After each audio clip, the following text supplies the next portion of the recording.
आज कुछ महिलाएं यहाँ गाजीपुर बॉर्डर पर पहुंची हैं, उनसे बात करेंगे किसान आंदोलन को लेकर उनकी क्या राय है, क्या कहना चाहती हैं, कब से इस किसान आंदोलन में जुड़ी हुई हैं। सबसे पहले आपसे जानेंगे, कब से इस किसान आंदोलन में आप जुड़ी हैं, क्या राय है इस किसान आंदोलन को लेकर आपकी?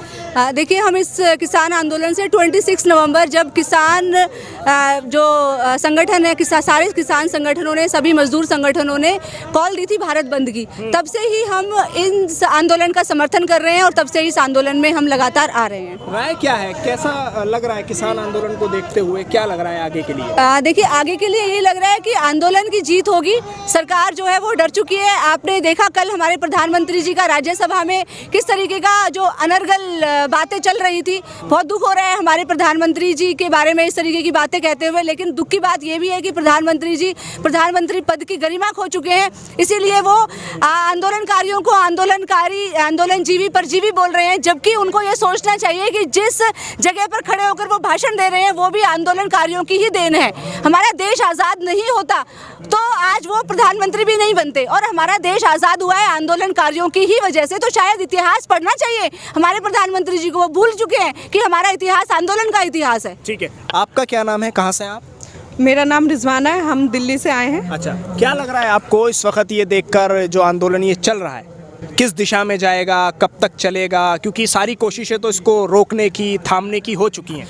कितना ही वो कोशिश कर ले रोकने का, लेकिन हम रुकने वाले में से नहीं हैं। जब तक मोदी जी काला कानून वापस नहीं लेंगे हम रुकने वाले नहीं हैं। लेकिन ये जो बैरिकेड लगाए गए हैं, 3-4 लेयर के बैरिकेड, और उसके साथ साथ उन पे कीलें गाड़ दी गई, ज़मीन में कांटे वाले तार लगा दिए गए, दिल्ली आने से रोक रहे हैं, क्या किस तरह से लग रहा है आपको ये? चाहे कितने भी वो पहरे लगा ले, फिर भी हम रुकने वाले में से नहीं हैं। और जब तक हम लोग आंदोलन ख़त्म नहीं करेंगे, जब तक ये काला कानून वो वापस ना ले। अच्छा, आप बताइए, ये आंदोलन जीवी परजीवी, ये जो एक टर्म निकाली गई है सदन से, जो कि लोकतंत्र का मंदिर है, उससे ऐसी बातें आंदोलनकारियों को कही गई हैं, ये किस तरफ इशारा है? इशारा तो देखिए, मैं यही कहूँगी प्रधानमंत्री जी से कि वो इस देश के प्रधानमंत्री हैं और बहुत ऊंची गरिमा रखते हैं, और उन्हें इस तरह की बातें नहीं बोलना चाहिए, और बोलें तो नाप तोल के बोलें, जो कि एक सिस्टम है, एक पढ़े लिखे के लिए कहा जाता है कि आप जब भी बोलें तो कुछ सोच समझ के बोलिए कि इससे क्या इफ़ेक्ट पड़ेगा। अब आप पूरी कितने % हमारे देश में किसान हैं या मजदूर लोग हैं? तकरीबन 95% है ना। 95% लोगों को आप इस तरह की लैंग्वेज से संबोधित करेंगे तो बहुत शर्म की बात है। किसी को तो आप समझेंगे ना, ये हम आपके अपने ही हैं, कोई दुश्मन तो है नहीं, चीन के तो है नहीं, हम पाकिस्तान के तो है नहीं, है या नहीं? तो उन्हें हमें अपना समझना चाहिए, और जो भी बोलें अच्छा बोलें और भला सोचें। अब वो कहते हैं हम भला सोच रहे हैं, तो 95% लोगों को क्यों नहीं ये बात समझ आ रही कि वो भला सोच रहे हैं हमारा? अच्छा, मोदी जी कह रहे हैं कि आप लोग घर चले जाइए, फिर बातचीत तो हो ही जाएगी, यहाँ बैठना सही नहीं है। नहीं, ये तो गलत। इसके पीछे मंशा क्या है? मंशा बस यही है कि प्रोटेस्ट ख़त्म हो जाए, जब घर चले जाएंगे तो बात ही ख़त्म हो जाएगी, वो जो चाहे करें। अब ये है ना कि उन्हें फाइनल करना चाहिए ना। जब आप इतनी ऊंची सीट पे बैठे हो, कोई आप ऐसा तो है नहीं कि आप किसी गांव के प्रधान हैं या कुछ हैं, आप प्रधानमंत्री हैं, आप जो चाहे डिसीजन ले सकते हैं। आप किसी के अंडर में हैं क्या? आपकी अपनी पावर है, आप खुद फैसला दीजिए और हक में दीजिए हमारे, क्योंकि आम जनता पागल नहीं है, इतने परेशान हैं। आने वाले टाइम में कितनी महंगाई हो जाएगी, GDP कितनी डाउन हो गई है, प्रधानमंत्री जी खुद जानते हैं इस चीज़ को। और अगर ये कानून पास हो गया तो क्या आलम होगा देश का, उन्हें भी समझ इस चीज़ की। अच्छा, क्या लग रहा है आपको कि प्रधानमंत्री ने जैसे कहा, और कृषि मंत्री लगातार कह रहे हैं, जो किसानों के खेतीबाड़ी मंत्री हैं, वो कह रहे हैं कि भाई आप संशोधन पे मान जाइए, 12 तकरीबन संशोधन है, अमेंडमेंट्स, उन पे मान जाइए, लेकिन किसान मानने को तैयार नहीं है। क्यों नहीं मान रहे हैं? नहीं, देखिए, मानने का मसला तो वहाँ आता ना, अगर वो हमारे फेवर में होता तब माना जाता।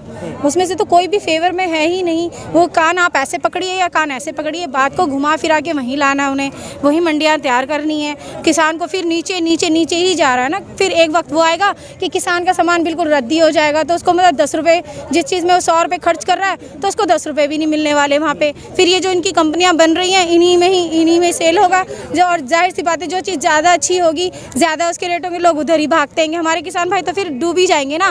तो जहाँ मान लीजिए तो फिर तो किसान खुदकुशी कर रहा है। वैसे भी हर 5 मिनट में, हर 10 मिनट में देखते हैं आप न्यूज़ आती रहती है हमारे किसान भाई खुदकुशियाँ कर रहे हैं। तो फिर तो बहुत ही बुरी और हमारा जो देश है और बुरी हालत में चला जाएगा ना। तो ये क्या चाहते हैं? आप किसान परिवार से ताल्लुक रखते हैं? आप में से कोई जितने लोग यहाँ मेरे साथ मौजूद हैं, या फिर आप सिर्फ आंदोलन को सपोर्ट कर रहे हैं? हम लोग किसान भाई मतलब किसान फैमिली से बिलोंग करते हैं और हमारी भी काफ़ी ज़मीन है, ये सभी की है। और मैं ये यानी मान लीजिए कि हम किसान हैं या नहीं हैं, मैं ये जानती हूँ कि हम हिंदुस्तानी हैं, हमें इस हिंदुस्तान में रहना है। और ये लड़ाई खाली एक की नहीं है, हम सबकी है, ये हम सबके लिए है ये कि हम सभी इस रोटी को खाते हैं।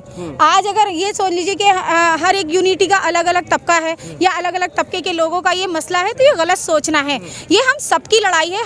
हम हिंदुस्तानी हैं, हम खेत किसान हो या नहीं हो, हम एक हिंदुस्तानी हैं और मुझे गर्व है कि हम एक हिंदुस्तानी और हमारी एकता एक ही रहने वाली है। अच्छा, और हम बार खालिस्तानी का लफ्ज इस्तेमाल किया जा रहा है किसानों के लिए, खालिस्तानी है, आतंकवादी है, ये सारे लफ्ज क्यों इस्तेमाल हो रहे हैं? फिर गलत है। ये सोचते हैं कमजोर बन पाएंगे, कमजोर बना पाएंगे? नहीं, हमें कमजोर नहीं बना पाएंगे, हमें कमजोर करना चाहते हैं। अब वोट हमने भी वोट दिए हैं, हम भी वोटर हैं, हम भी इस देश के नागरिक हैं। मोदी जी आज 15 सारी बातें आज खुल रही हैं और इस आंदोलन से खुल रही हैं कि हमने बीजेपी को वोट दिया है। आप लोगों ने भी बीजेपी को वोट दिया है क्या? जाहिर सी बात है, हम लोगों ने ही वोट दिया है, तभी तो वो आज प्रधानमंत्री बने हैं।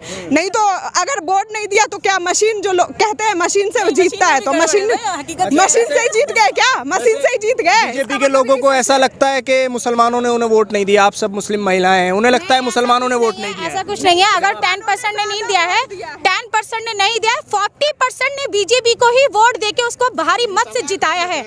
उसको भारी मत से जिताया है। उसको जिताने का मतलब ये नहीं है, ये मकसद नहीं है कि तुम जो है उसको बिल्कुल मट्टी की कगार पे तुम ले आओ हैं। अगर तुम मेरे किसान भाइयों के साथ बुरी कर रहे हो तो ये बहनें जो आज यहाँ खड़ी हैं, जहाँ मेरे किसान भाइयों का पसीना गिरेगा वहाँ खून बहाने का हम जज्बा रखती हैं बहनें।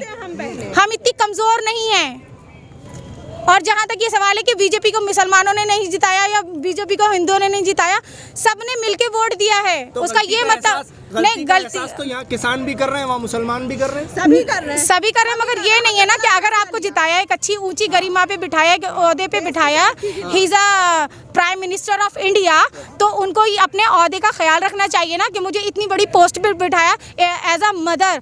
वो मदर है, मदर की तरह उन्हें अपने बच्चों को ट्रीट करना चाहिए, ना कि उनको रोड पे बिठा देना चाहिए। उन्होंने सबको रोड पे बिठा दिया है। और आने वाले टाइम में वो क्या करना चाह रहे हैं कि हम लोग और फकीर बन जाए, भीख मांगना शुरू कर दें? जैसे तुम लोग हालात बनाते जा रहे हो। तुम्हें जिताया इसलिए कि तुम देश की तरक्की करो, देश को प्रोत्साहन दो।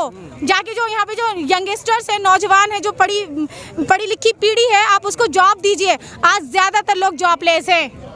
अच्छा, वैसे किसान तो ये तय कर चुके हैं, किसान तो ये तय कर चुके हैं कि अब बीजेपी को हम वोट नहीं देंगे, और ये लोग तो ये बात खुल के कह रहे हैं। मुझे तो ये लगता है कि अगर मोदी जी ने समर्थन कर दिया, कानून वापस ले लिया, तो फिर उन्हीं की सरकार आनी है।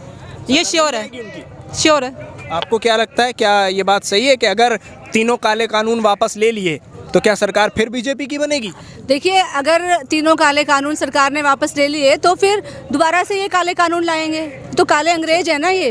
अच्छा। ये काले अंग्रेज हैं, क्योंकि भगत सिंह ने कहा था ना कि हमारी जो लड़ाई है वो सिर्फ ब्रिटिश अंग्रेजों तक ही सीमित नहीं है। हमें जब तक लड़ाई लड़नी है, जब तक इंसान के द्वारा इंसान का शोषण खत्म नहीं हो जाता।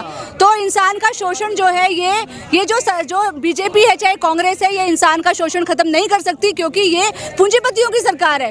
ये पूंजीपति हितैषी सरकारें हैं, ये मजदूर किसानों का कभी हित नहीं सोच सकती। इसीलिए इनको खात्मा करके और मजदूर किसानों का राज देश में स्थापित करना होगा।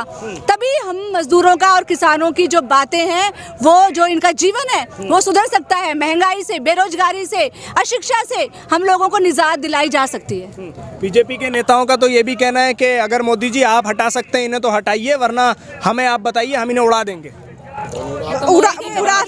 जवाब ये है कि कोई आए पहले, हम बहनें खड़ी है ना, पहले हमारे ऊपर गोली चलाए, पहले इस देश की बहनों के ऊपर गोलियां चलाए, तब हमारे मजदूर किसान भाइयों तक जाए। पहले यही बात है। जी हाँ, हम महिलाएं, हम पहले अपने भाइयों का खून बहने नहीं देंगे, पहले बहनें बहाएंगे अपने खून। जी, मैं तो ये कहती हूँ कि उन्हें मोहब्बत है, जब तो वो किसी को ऑर्डर नहीं दे रहे। अल्लाह का शुक्र लाख लाख कि वो चाह रहे हैं संयम से काम हो जाए।